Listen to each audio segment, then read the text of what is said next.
there was circa a list of 85 items that we had highlighted within the system that we would like work through. All those items have now been worked through. 15 years after construction first began, the Eglinton Crosstown LRT is set to finally open on Sunday. It will begin with reduced hours, but the first day of service will be free. Good evening. We'll bring you that story in a moment, but first, GO train commuters continue to deal with delays tonight, more than 24 hours after the initial derailment. The derailed train has been removed from the tracks near Union Station, and the track itself has been fixed, but the impact is still being felt across the system. CTV's Allison Hurst has been speaking with commuters and following the situation closely all day. She joins us live with the latest. Allison. Michelle, we have been hearing from commuters still facing some delays, albeit nothing like they faced yesterday with hours-long delays. Today, we're hearing more of anywhere from 15 to 20 minutes, perhaps up to an hour throughout the day. Metrolinx is operating on a special schedule to deal with these delays right now as crews continue to work to try and get things back on track. Now boarding from platform 21. For a second day, commuters deal with delays on the GO train. I came in from Hamilton, so it was like pretty much an hour delay. They stem from a Kitchener line train that derailed around 8:15 yesterday morning, shortly after leaving Union Station. Photos taken by a passenger show a signal that appears to be wedged under the train. It took me a while to get in yesterday, about 4 hours, coming from Kitchener. Wendy Winkle says that's twice as long as her usual commute, so today she left early, saying she's seeing fewer trains running. There's only, I think, 3 going back to Kitchener this afternoon, and there'd normally be about 6 or 7 or 8. I'm not sure. So there's less. According to Metrolinx, they're operating on a special schedule to accommodate the ongoing work to fix the tracks. I got here early for that one, but now I have to wait the hour. So kind of annoying, but it's fine. The derailment caused major delays throughout yesterday as commuters packed the concourse. Delays made about 3 hours to get home yesterday. It was just a disaster. I was delayed. I couldn't take the train. Crews worked through the night to remove the train and have spent the day tending to the tracks, while commuters report the delays haven't been as long. Came from Guelph and the train was delayed about 15 or 20 minutes, which was fine. 15-minute delay. Yesterday, I actually swapped the tracks in Pickering. I come from Pickering, so instead of being on track 1, it went to track 2.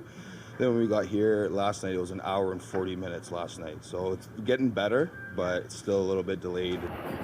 The TTC is providing extra service today to try and support transit riders through their commutes.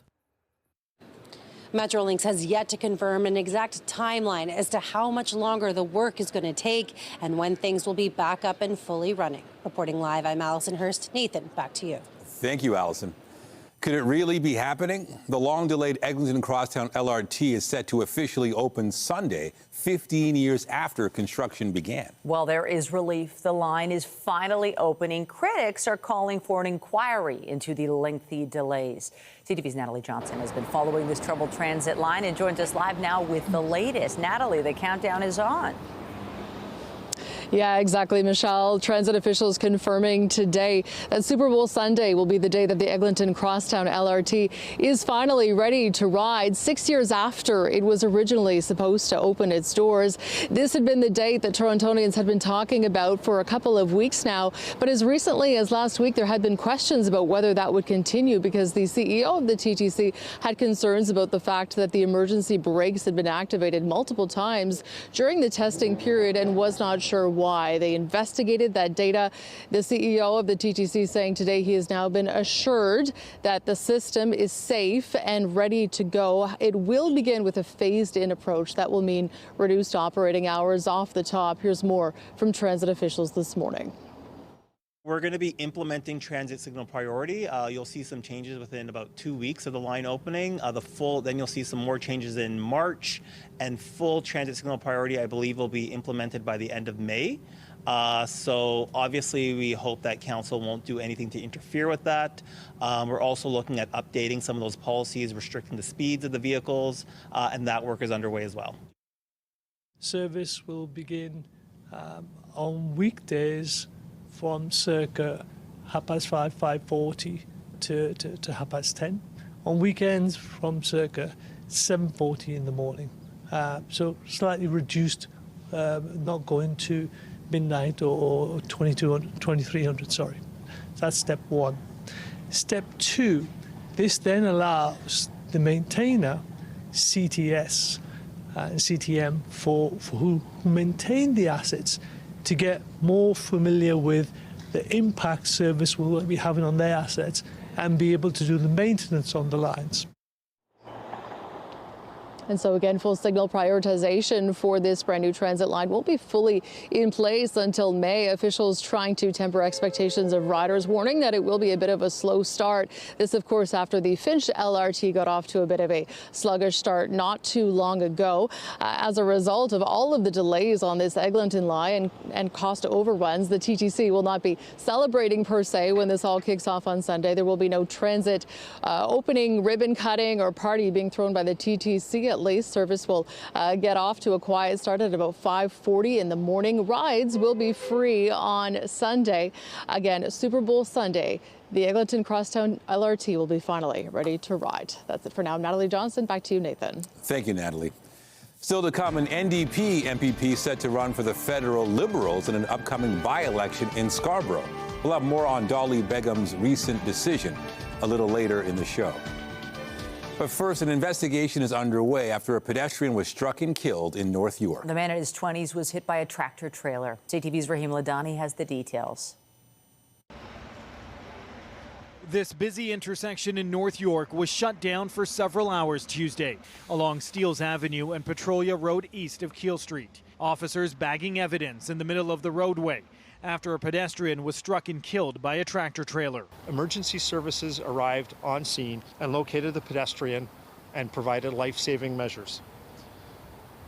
The pedestrian was transported to hospital, where unfortunately he succumbed to his injuries and passed away. Police say the victim is a man between 20 to 25 years old, adding the driver of the semi-truck remained on scene.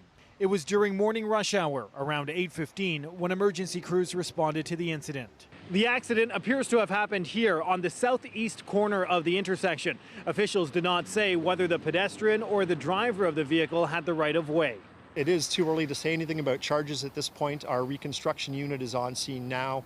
Those who frequent this area describe it as chaotic.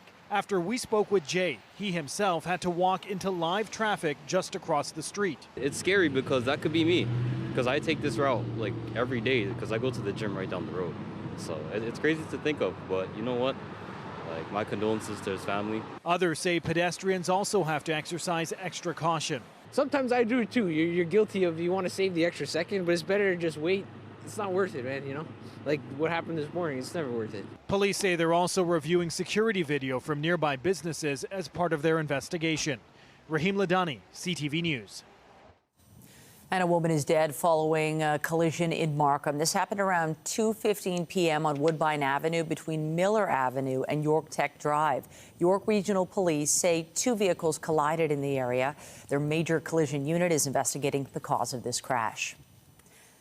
A rally was held outside TDSB headquarters this afternoon in support of teachers at an East End elementary school. Parents are pushing for the reinstatement of a number of educators who'd been suspended. CTV's Beth McDonnell has been following this story and joins us live with more details. Beth.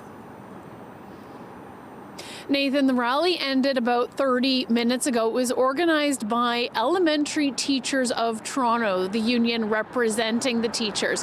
It's calling them the Bowmore 10, calling them 10 teachers who are either unjustly fired or suspended in January. Now, dozens of people came out to this rally. There were parents along with union members and other labor members as well. And here they were calling for the teachers to come back to work. I've been speaking with parents who are calling for more changes at the school around violence and bullying. And there's also been problems at the school, according to parents, to what they say is a change in a teaching model. And basically now these teachers, some of that were suspended, were having to teach more subjects instead of sharing them with other teachers. Here's more from the rally. Under provincial takeover, 2 teachers fired, 8 more suspended. This is absolutely unprecedented. This is an incredibly serious blow to all of these dedicated teachers, to the students, and to the entire school community. Parents love these teachers. We love them too! They give me comfort in that the system is paying attention. So the leadership is paying attention to something that should have been addressed back in September. And that's positive. But are there concrete plans yet for the things that parents want to see, the changes and the supports that need to be in place? No, not yet. So we'll see. I'm hoping the attention is a big deal, but I know that parents are going to continue to speak up because the supports and the plans that they want to see to help ensure student well-being and continuity of learning are not there yet. Here at the rally today, no one seems to understand why these teachers were let go or are not at school right now. But we do know from the TDSB, from a letter that came out last night, that changes are coming. They say that a new superintendent will be looking after the school, and also more security is coming along with additional supports. Parents are still wanting to make their voices heard on this issue, and they have another rally planned tomorrow afternoon at the school. Reporting live, I'm Beth McDonnell. Nathan and Michelle, back to you. Thank you, Beth. 2 people were sent to hospital after a vehicle flew off an overpass onto the 401 over the weekend. Social media video shows a vehicle traveling south on Highway 427 going off an overpass and landing on the eastbound lanes of the 401 at Eglinton Avenue. This happened just before 7 p.m. on Sunday. The vehicle collided with a transport truck after going over the overpass. 2 people were taken to hospital with non-life-threatening injuries. OPP say speed and snow may have been a factor.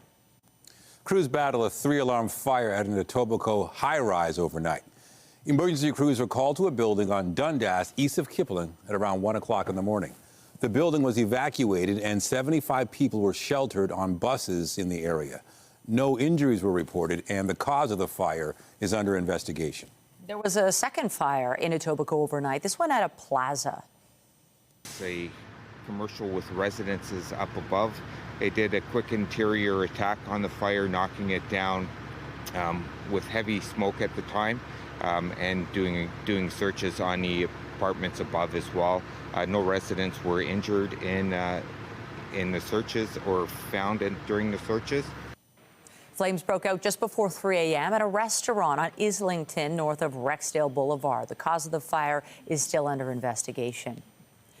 The sexual assault trial of billionaire Frank Stronach got off to a bumpy start as defense lawyers asked for and got a short delay. As CTV's John Woodward reports, the judge granted a request for time to review new evidence on the eve of the trial.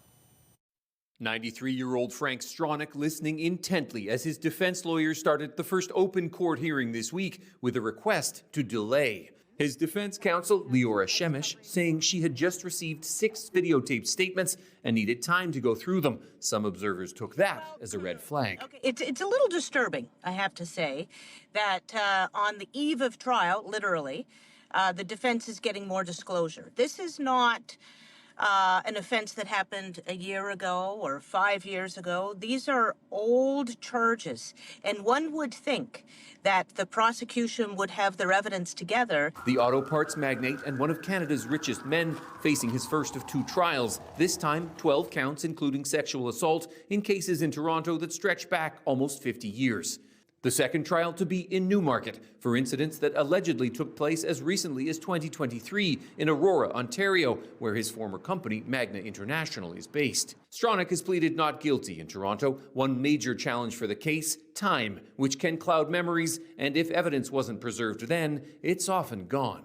It's really hard to place yourself some 40, 45, 50 years ago as to where you were at a specific time. It's going to be a difficult case for both sides. After the 15-minute open hearing, the court was closed again for pretrial motions. Justice Anne Malloy said she is required to keep the public out of these hearings thanks to provisions in the criminal code, which means they are likely discussing the complainant's medical records or their sexual history. Both sides said they hope to proceed soon, perhaps by Thursday, saying that any further delay after as much as half a century won't serve either side. John Woodward, CTV News. We have more news in a moment, but first, here's a live look at the city tonight. Another cool down, so as usual, bundle up if you have any outdoor plans. Sunshine will return tomorrow, and we'll get back to near seasonal temperatures.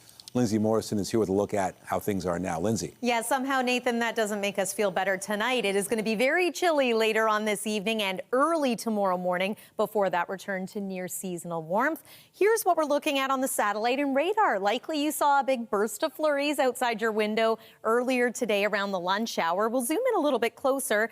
Communities like the Dundalk Highlands, but over toward Tottenham and even Orangeville seeing some light snow right now. You could be seeing some scattered flurries around downtown Toronto tonight too, but it's not going to amount to anything significant as far as accumulation. We've had a westerly wind today, a little bit of a northwest wind too, and that's starting to drive the cooler air back into our neck of the woods. -7 degrees this hour at Pearson Airport, but it already feels like -14, and our overnight low tonight is going to be close to -14 degrees, but feeling closer to -20. We'll talk about the even colder air that's moving in for next weekend coming up. For now, though, Nathan, I'll send it back to you. Thank you, Lindsay. An NDP MPP set to run for the federal Liberals in a by-election in Scarborough. Dolly Begum is seeking to fill the seat recently vacated by longtime MP Bill Blair. CTV's Queen's Park Bureau Chief Siobhan Morris has those details. Recognize the member for Scarborough Southwest. After more than 7 years on the opposition benches as a New Democrat, Triple the cost, all under this government's watch. the Ontario NDP's deputy leader, Dolly Begum, has resigned to seek a federal seat with Mark Carney's Liberals. As a leader and as a friend of hers, I'm a little heartbroken. You know, it's hard to get over it. The spot vacated by Bill Blair, quitting as an MP for a new gig as High Commissioner to the UK. It's a really significant event. It means there's going to be a by-election in Scarborough, and that could be a jump ball between all three parties. Begum's last victory in 2025 wasn't a blowout, so the riding could be competitive in that by-election that the Premier has 6 months to call. My focus right now is on representing and making sure that the community of Scarborough Southwest remains well represented by New Democrats. Stiles sidesteps a question about what the defection of her deputy says about the state of the party. But the uneasy ground has created an opening. I think we've got to take another crack at it. MP Nate Erskine-Smith says he'll seek the nomination with the provincial Liberals to run in Scarborough, a precursor to a second attempt at the party's leadership. On Parliament Hill, there's lots of noise about more political poaching, more floor crossings. There are suggestions that there could be more by-elections created. It feels like Mark Carney is playing some political cards here, and he may not be done with his deck just yet. Siobhan Morris, CTV News. A small Alberta community is in mourning after 3 junior hockey players died in a crash. CTV's Kathy Lee reports on the investigation and how people are trying to cope following the tragedy. The population of Stavely is just over 500 people. It's one of those small southern Alberta towns where everybody knows everybody, and the deaths of these 3 young players has really hit this community hard. This is a memorial outside the Stavely Agricultural Society, the arena where the Southern Alberta Mustangs played. The jerseys of 17-year-old Caden Fine, who is from Birmingham, Alabama, and 18-year-old JJ Wright and Cameron Casorso, both from Kamloops, BC, have been laid out. Community members have been dropping by, lighting candles, dropping off flowers, and paying tribute to the 3 players. It broke my heart to find out that these hockey players, so young, with bright futures, lost their lives so young. These kids become part of our family. They're just, yes, they're part of the community, but they're also part of our families too. The crash happened yesterday morning as the players were on their way to practice when they collided with a semi-truck pulling gravel. This was just outside of the town on a major highway in southern Alberta. RCMP said this morning the investigation is still ongoing, but do not believe this is criminal in nature. That passenger vehicle would have had to come across 2 lanes of Highway 2 to get into the median, and then proceed across the other 2 lanes to get into that entrance to Stavely. RCMP say the driver of the semi is okay. Some community members have complained about the dangers of the intersection in the past. The team did release a statement saying they are family, and right now their family is hurting. Kathy Lee, CTV News, Stavely, Alberta. A somber repatriation ceremony was held today for a Canadian soldier who died in Latvia last week.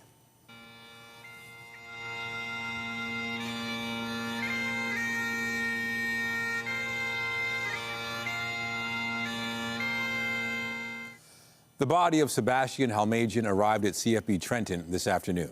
The 24-year-old gunner from Hamilton was part of Operation Reassurance. It's a Canadian-led NATO deterrence and defense mission in Central and Eastern Europe. The circumstances of his death are being investigated. Halmagian served in the Canadian military for almost 3 years. His father says his son was proud to be in the armed forces and felt he was doing something to help his country. Canadian Armed Forces members were in Texas on Monday celebrating the arrival of their first F-35 fighter jets. Ottawa has still not announced how many American-made jets it will eventually buy amid ongoing trade tensions. Canada's first F-35 jet is in the final stages of assembly on Lockheed Martin's production line in Fort Worth. Canada has a contract to buy 16 of the aircraft, but the federal government has not indicated what it will do with the remaining order of 72 fighter jets to replace the country's current fleet of aging CF-18 planes. Canada's defense minister commented on the situation today. Well, first of all, let's remind Canadians we have acquired 16 F-35 fighter jets. And the head of the Air Force will be there as part of the process of rolling these planes off the production line. We have Canadian pilots that will begin their training in Arizona. This is part and parcel of what we committed to doing. The question of further acquisition of that fleet remains under review. Critics of the F-35 purchase say it reinforces Canada's dependence on the U.S. Meanwhile, Lockheed Martin has denied allegations the jets contain a so-called kill switch, which would allow the Americans to remotely disable the aircraft. Transport Canada says it's working with the Federal Aviation Administration in the U.S. over delays in approving Gulfstream jets. That's the type of aircraft Donald Trump wants Ottawa to certify. Otherwise, the U.S. president is threatening to decertify Bombardier's global business jets and impose 50% tariffs on all aircraft made in Canada. The Canadian regulator says it's working with the FAA, Bombardier, and Gulfstream Aerospace to resolve outstanding issues. Today, the federal government said it will do all it can to support Bombardier and the aeronautical sector. South Korea is promising economic benefits to help Canadian industries hit hard by Donald Trump's trade war. It's part of a campaign to woo Ottawa as the South Koreans try to win the contract to replace Canada's aging submarine fleet. CTV senior correspondent Judy Trin has the details. The South Koreans showing the federal government's point man on defense procurement what more could be made in Canada. Hanwha says the howitzer armored vehicles used by some European forces and needed by Canadian soldiers could be made by auto workers in Ontario facing job losses. The manufacturing automated lines that we have now, we could take that here and use the technology that we have and implement that in Canada for the development of these vehicles. Hanwha did something similar in Australia. It built a factory outside Melbourne after Ford and Toyota shuttered their plants. Given the moment that we're in, everything's on the table. So, we're not, we're looking at all the opportunities that we can get our hands on. Hanwha is considering linking the howitzers to its bid to build up to a dozen submarines for the Royal Canadian Navy. One of its partners is also pitching building the torpedoes that go in the KSS-3 sub in Canada. The country's top naval commander says Korean soldiers will help train Canadians, and trade will strengthen ties between old allies. As the Secretary Fuhr and Ministry of National Defense An has mentioned, Canadian forces deployed more than 26,000 personnel into the Korean War. And the Korean people do not forget the sacrifices that the Canadian forces had during the Korean War. Korean citizens are always thankful for this. Hanwha is committed to becoming a bigger presence in Canada. It has just opened an office in Ottawa to position itself for future contracts. Canada plans to spend 5% of its GDP on defense by 2035. Judy Trin, CTV News, Changwon, South Korea. The mission taking Canadian astronaut Jeremy Hansen to the moon has been postponed until at least March. NASA had been planning to launch on Sunday, but there were hydrogen fuel leaks during a test of the rocket yesterday. But a lot of data was gathered during the dress rehearsal that will help in future launches. The Artemis 2 mission will see Hansen and 3 colleagues traveling around its far side of the moon and back to Earth. Another crew is set to land on the lunar surface next year. A former prime minister was honored in the nation's capital today, nearly 20 years after he was elected to office. Stephen Harper's official portrait was unveiled at the Sir John A. Macdonald Building in downtown Ottawa. It was painted by Canadian artist Phil Richards. Canada's 22nd prime minister was sworn in February 2006 and served in the role until November 2015. He was the first leader of the new Conservative Party of Canada. Coming up, a new shot at saving a beloved rink from redevelopment. The group fighting the new plans for the Weston Lions Arena are turning to the city's watchdogs for a potential lifeline. We'll have the latest. And I'm Pat Foran. Coming up on Consumer Alert, if you have a dog or cat, you know they're like a part of the family and you want them to stay healthy. So should you have pet insurance? A woman says she was shocked when her pet insurance premiums just doubled. All of that story, that's just ahead. Well, it's going to be another chilly walk to school for the little ones tomorrow morning. Make sure they have all the layers they need. And it's not just tomorrow morning. In fact, next weekend, we're going to get another shot of Arctic air, making it feel close to minus 30 again. And before this happens, a little more snow. We'll show you when coming up. And stay with us. We've got another full night of great shows for you right here on CTV.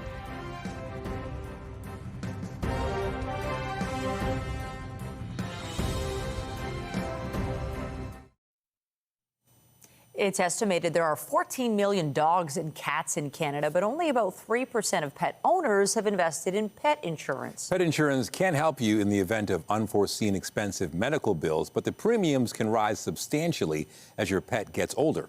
Here's Pat Foran and Consumer Alert. Pat. Thanks, Nathan and Michelle. Pet insurance offers peace of mind as veterinary bills can run into thousands of dollars. When a pet is younger, premiums can be around $50 a month, depending on the coverage. But a Toronto woman was shocked when her insurance jumped to more than $10,000 a year. Is Rosie a good dog? Oh, she's the best. She just loves people. Elaine Sitter of Toronto has had Rosie, a Bichon poodle, since she was a puppy. Now 11 years old, Rosie continues to be a wonderful companion. I love her. She's amazing. She's my little shadow. Sitter says a former pet died young and had expensive veterinary bills, which is why she wanted Rosie to have pet insurance. The monthly premiums were manageable in the beginning, but in 2024 they rose to $286 a month. They jumped again the next year to $470 a month, and Sitter was told for this year the premiums would be $866 each month. I want to live comfortably, and I want her to live comfortably as well, but I just can't justify that kind of money. Sitter is insured with 24 Pet Watch. She called to get answers regarding the massive price hike. Your dog is older, and I'm like, yeah, that was a point of insurance, and that I was on an old plan, and they weren't honoring that old plan any longer. We contacted the parent company of 24 Pet Watch, Independence Pet Holdings. A spokesperson said monthly premiums have risen in recent years as veterinary costs continue to increase. As claim costs rise, insurers must adjust premiums to keep pace. The rates for younger animals will always be less expensive than those for animals as they age. Consumer Reports advises to shop around for pet insurance or self-insure with your own savings plan. Meaning you have a lockbox where you put that money untouched in the event that your pet does need some sort of service. That's a lot of money. Sitter says over 11 years she paid $17,000 in premiums and now wishes she would have had her own savings plan instead. I really wish that I wouldn't have bothered with insurance. I could have stuck $100 away a week and would have been fine. And pet insurance may not cover pre-existing conditions, and you could have to pay up front and then get reimbursed later. Coverage varies from plan to plan, so you need to read documents carefully to know exactly what kind of insurance you have. On your side, I'm Pat Foran. If you have a consumer story idea, email us at alert@ctv.ca. Well, we've been seeing some flurries today, not much in the way of sunshine, and there's that wind chill, but I think it's nice to know that there are sunnier days ahead this week and a bit milder as well. Yeah, the sun actually broke out for a little bit in the afternoon, and I think more sunshine's expected tomorrow. It makes a difference. Yeah, it really does. Even though tomorrow we're going to be a degree or two cooler than we were today at the warmest point of the day, that sunshine really does help warm us up just a little bit and maybe boost our spirits too.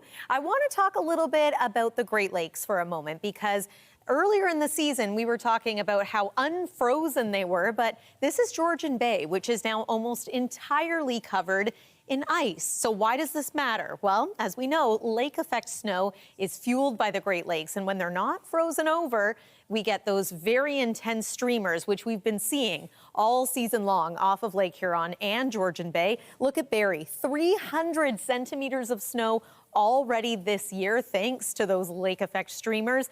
But with the lakes frozen over a bit more now, we will see less of that. Still going to get system snow like Clippers or Colorado Lows, that kind of thing. But here's an update. Great Lakes now at 50, more than 50% total ice cover, almost entirely Georgian Bay, almost entirely Lake Erie and Lake St. Clair as well. Still a little bit to go on Lake Huron, but yes, less in the way of lake effect snow with northwest winds over the next couple of days here. But we do have a disturbance or two that we're keeping an eye on for the long range forecast. Today we had a frontal system swing through. That is now departing. It brought us that burst of snow around the lunch hour. Things are looking pretty quiet from an active weather front over the next 2 days. And then just before the weekend, we're going to get likely another round of snow. Mix of sun and cloud for tomorrow. Thursday, perhaps a little more in the way of cloud cover. And then waking up on Friday, you can see a widespread little swath of snow there. Thinking at this point, maybe 1 to 4 centimeters of snow, but we'll keep an eye on this and see how it continues to develop and play out. So again, that's for your Friday. -7 degrees is where we stand right now in Toronto. It's feeling into the minus teens, though. Once you take those winds into consideration, they're coming out of the west and the northwest, so they may not be triggering lake effect snow bands, but certainly still cooling us down. Overnight tonight, wind chill near -20 in many areas. Daytime high tomorrow about -5 degrees. So yeah, a little cooler than today. We made it to -3. But a mix of sun and cloud, that will be welcome. Temperatures tomorrow across southern Ontario, slightly cooler in many areas compared to the city of Toronto, minus double digits in and around Collingwood, for example. It gets even cooler, though, as we head into the weekend. So let me talk about that in a moment. There's the light snow again for Friday. We start off the day at about -1 degree. But then the temperature takes a nosedive to near -20 degrees overnight and into Saturday. Feeling closer to -30 again in many communities. And then it's going to be chilly through the weekend with at least some sun expected for both Saturday and for Sunday. That's the weather for now. Michelle, I'll send it over to you. Thank you, Lindsay. A group fighting to save Weston Lions Arena is appealing to the city. They're looking for assistance from Toronto's Ombudsman and Integrity Commissioner to keep their ice surface. CTV's Sean Leathong has the story. Fighting to save Weston Lions Arena, one group is hoping an appeal to the city's watchdogs can help. The Office of the Integrity Commissioner and the Ombudsman has to be charged with making sure the process is fair. Joseph Cumiento is a lawyer and member of the group Save Weston Arena. He says their group has filed complaints with the city's Ombudsman and the Integrity Commissioner. Last fall, City Council voted in favor of entering into a lease agreement with Maple Leaf Sports and Entertainment in the hopes of turning Weston Lions Arena into an MLSE launch pad, offering free services for the community, but they're expected to remove the ice surface after more than 70 years. The public was misled with some of the comments that were made at the Executive Committee and in City Council. The group alleges that when the vote took place last November, there were material misstatements by the local councillor, Francis Nunziata, that there was a conflict of interest in allowing MLSE to conduct community consultations, and that there was a decision before consultation to remove the ice surface. And that it really presents a bit of an appearance of bias overall. The Weston Lions Club had their lease terminated last year. Save Weston Arena says the decision will displace several hockey organizations, including Weston Minor Hockey, who have not yet received their ice allocations for next year. The city's ombudsman's office would not comment on any complaints they've received. We're asking the city and MLSE to take a step back, slow down, and do a thorough job before, or a more fulsome job before rushing this decision through. Maple Leaf Sports and Entertainment have not released any plans for the new launch pad, Weston Lions Arena will close March 31st. Sean Leathong, CTV News. Still to come, a new report from McMaster Children's Hospital is urging people to wear helmets while tobogganing. We'll have more on the push for sledding safety when we come back.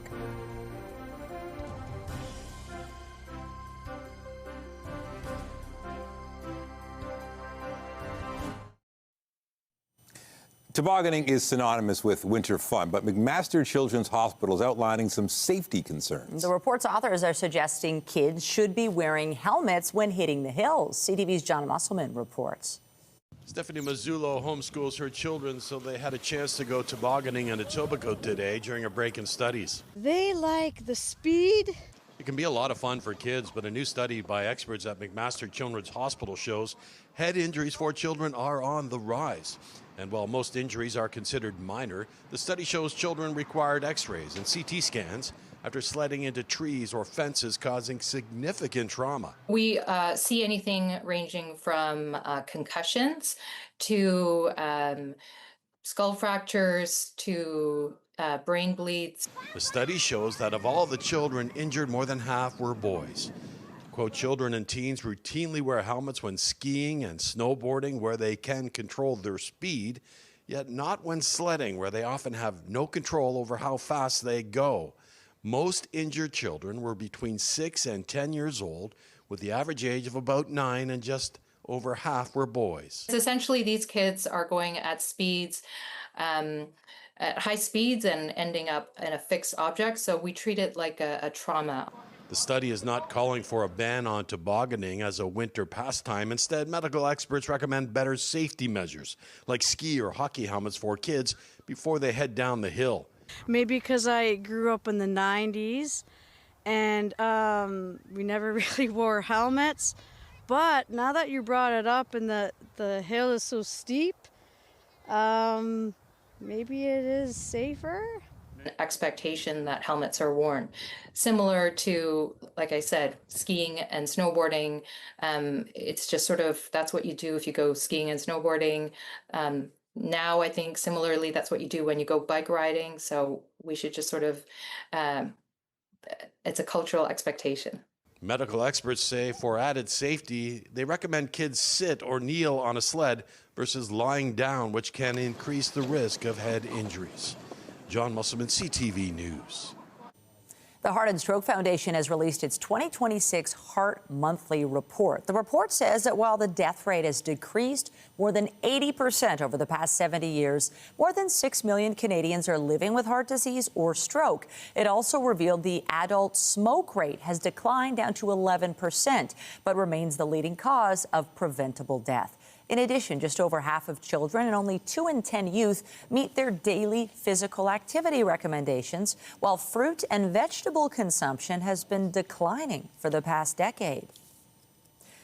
Each year, hundreds of children in Toronto suffer accidental burns, bad enough to be taken to hospital. But a new campaign is aiming to reduce that number. CTV's health reporter Pauline Chan has the details. All it takes is a second. Then all it takes is a frantic call to 911. It's a frighteningly common scenario that often ends up here in the burn ward at Sick Kids. So in any given year, we have 400 to 500 children that are burned at home that come into our care. If this were car accidents, that would be 1 or 2 children a day having a car accident. Nobody would ever put up with this. Dr. Joel Fish says scalding from hot liquids is the biggest cause. 80% of them are under the age of 3. 85% of them happen from just simple scald burns, hot liquids, tea, soup. All it takes is a second to turn away a pot handle or move a hot mug to prevent a terrible accident. The hospital is especially grateful to actor Jason Priestley, whose voice fans will recognize on the public service announcements. Physically, emotionally. And if an accident should happen, simple basic first aid, cool room temperature running water wherever you can access it. You apply it to the burn for 10 to 20 minutes. This will cool the burn, it will help with their pain, and it will lessen the degree of injury to the skin. Do use cool water and don't do these things. You do not put ice on a freshly burned area. It could deepen the area. The other big don't out there is toothpaste. We don't know why that this is spread, and people say, oh, you put toothpaste. Toothpaste has fluoride. Fluoride then acts as a chemical, and it will deepen the burn. How do you stop it from happening?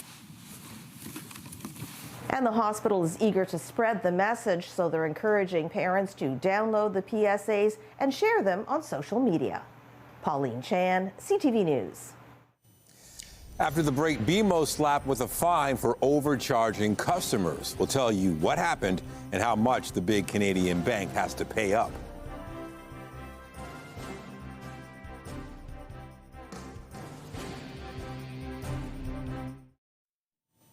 One of Canada's big banks has to pay a fine. BNN Bloomberg's Morella Fernandez has the details.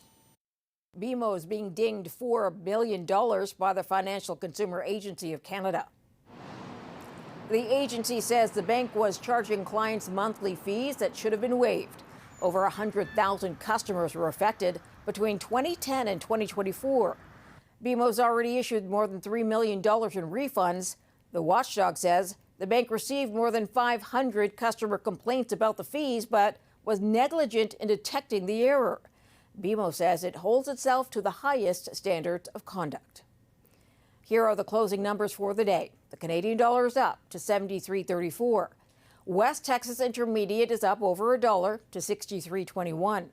Western Canadian Select is down over $3 to 47 flat. And the TSX gained 204 points today. Those are your business headlines. I'm Morella Fernandez. The Business Report is brought to you by Canadian Western Bank, the bank built for business. The Toronto Maple Leafs are going for the sweep out west tonight as they complete a 3-game road swing. In comes William Nylander, the big shot scores! 35 seconds in, the Leafs have the lead. Toronto had a 4-2 win against Calgary last night, following a victory in Vancouver Saturday. Tonight, they're in Edmonton to take on Connor McDavid and the Oilers. It'll be the team's last game before the Olympic break. Meanwhile, Sam Bennett has been added to Canada's Olympic roster. The Florida Panthers forward was a standout during last year's Four Nations face-off. The two-time Stanley Cup champ and Conn Smythe winner will replace Tampa's Anthony Cirelli, who was injured on Sunday. Canada plays its first game February 12th versus Czechia. The opening ceremony is not till Friday, but a couple of our Olympic athletes will be competing tomorrow. Jocelyn Peterman and Brett Gallant will begin round-robin play in mixed doubles curling against Czechia. It'll be the third consecutive Winter Games that Canada has qualified for the sport since it debuted in 2018. For the first time, Darko Rajakovic will be the head coach for the world team at the NBA All-Star Game. The Toronto Raptors bench boss says it is an amazing honor to represent his native Serbia, Canada, and the whole world at the game on February 15th. The league will announce tonight which players made the teams. Just ahead, look what's unfolding in Scarborough, a new origami installation inspired by the community. We've got the story behind it and how you can join in. Tonight, a hockey community reeling from a tragic loss. It broke my heart. There has been frequent accidents there. It's a very bad corner. What the investigation is uncovering about the deaths of 3 junior players killed in a crash. Later on CTV National News and watch on Crave. A new art installation in Scarborough is using origami to create a unique display. It aims to showcase the connection of newcomers to the city. CTV's Jessica Smith was there. Art inspired by the diverse mosaic that makes up the neighborhood around it. I am very much inspired by Scarborough diversity and how people who live here today come from all over the world. I Am Scarborough is a new installation at the Scarborough Museum by community artist Ksenia Soy, taking inspiration from her own story.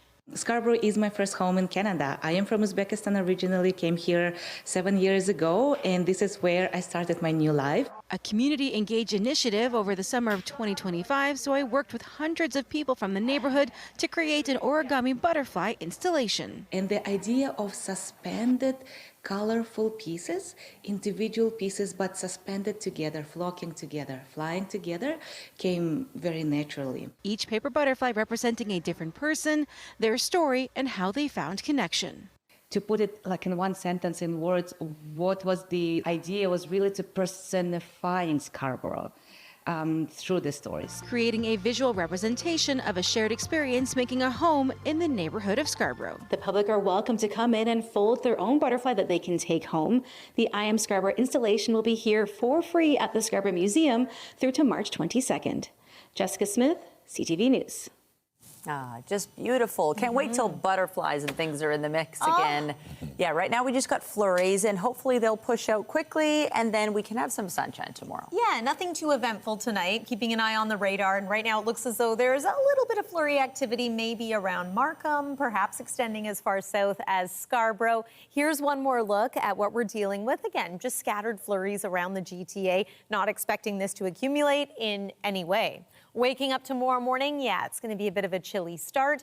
Feeling like minus 20 for the early risers, and then improving as the morning goes on, eventually to an afternoon high of minus 5 degrees. That's going to be pretty pleasant. Still going to feel cooler than that once you take the winds into consideration. Nice mix of sun and cloud for tomorrow. We will take that too. And Thursday is actually quite similar.